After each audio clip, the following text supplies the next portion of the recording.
জুলাইয়ের শেষ দিকে এসে আন্দোলন দমাতে একের পর এক কৌশল অবলম্বন করে আওয়ামী লীগ সরকার।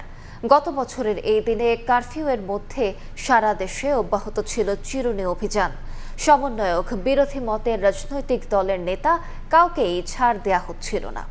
4 সমন্বয়কের খোঁজ না পেয়ে সরকারকে বৈষম্য বিরোধী ছাত্র আন্দোলনের পক্ষ থেকে 24 ঘন্টা সময় বেঁধে দেয়া হয়।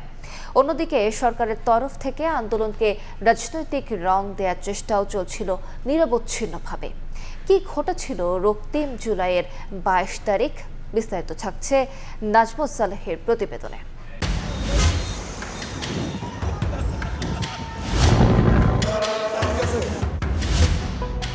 উত্তাল জুলাইয়ের এক একটা দিন ছিল কল্পনার চেয়েও ভয়ঙ্কর। প্রতিটি মুহূর্তই যেন রাতের চেয়েও অন্ধকার। প্রতিদিনই পাল্লা দিয়ে বাড়ছে মৃত্যুর মিছিল।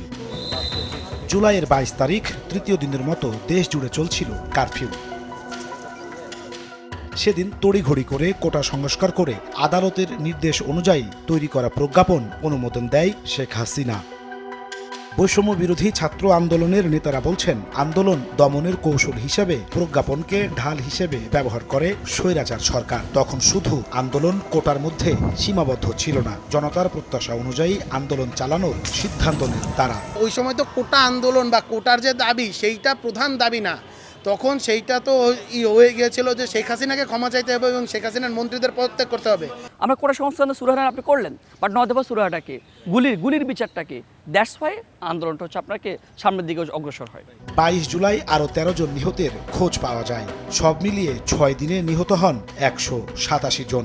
শিক্ষার্থীদের ঢাল হিসেবে ব্যবহার করে বিএনপি ও জামাত তাণ্ডব চালিয়েছে বলে অভিযোগ করেন শেখ হাসিনা ও স্বরাষ্ট্রমন্ত্রী আসাদুজ্জামান খান কামাল। কিছু উস্কানিদাতা রয়েছে, তাদের নিজস্ব উদ্দেশ্য হাসিল করার জন্য এই ছাত্রদের ঢাল হিসেবে ব্যবহার করছে। বিপুল ধরপাকড় আর গুলির মুখেও ঢাকার কয়েকটি স্পট দখলে রাখে ছাত্র জনতা। যাত্রাবাড়িতে মাদ্রাসা শিক্ষার্থীদের সমন্বয় করেন ফ্যাসিবাদ বিরোধী ছাত্র সংগঠনের নেতারা। ক্যাম্পাস বন্ধ হওয়ার পর স্থানীয় পর্যায়ে প্রতিরোধ গড়ে তোলার নির্দেশনা দেওয়া হয়। যেখানে যে প্রতিষ্ঠানগুলো রয়েছে সেই প্রতিষ্ঠানগুলোকে নিয়ে ছাত্র শিবির পক্ষ থেকে আমরা আমাদের কেন্দ্রীয় সেক্রেটারিয়েট ভাইদেরকে এভাবে রিজনগুলো ভাগ করে দিয়েছিলাম, সাধারণ শিক্ষার্থীদেরকে মোবিলাইজড করে অ্যাকোমোডেট করে যারা আন্দোলন নিয়ে আসা যায় এভাবে মূলত করেছিলাম। একই সময়ে রাজধানীর রামপুরা বাড্ডা এলাকা হয়ে ওঠে আন্দোলনের আরেক দুর্গ।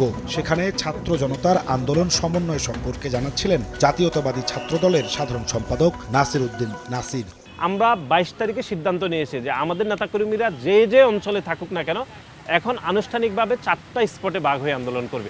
আমার যেহেতু বাসা এইদিকে রামপুরাতে ছিল, আমি আসলে বেশিরভাগ সময় পল্টন রামপুরাতে সব থেকে বেশি অবস্থান করেছি। 22 জুলাই যাত্রাবাড়ি পরিদর্শনে যান পুলিশ মহাপরিদর্শক চৌধুরী আবদুল্লাহ আল মামুন ও সেই সময়ে ডিএমপির কমিশনার হাবিবুর রহমান। আন্দোলনে পুলিশ হত্যার জন্য টাকা দিয়ে সন্ত্রাসী ভাড়া করা হয়েছে বলে মন্তব্য করেন তারা। জুলাই আন্দোলনের ভয়াবহ স্মৃতি ধারণ করে দাঁড়িয়ে আছে যাত্রাবাড়ি ফ্লাইওভার। মধ্য জুলাই থেকে প্রতিদিনই রক্ত ঝরেছে যাত্রাবাড়ি এলাকায়। বীর দর্পে লড়াই করে গেছে সেখানকার ছাত্র জনতা।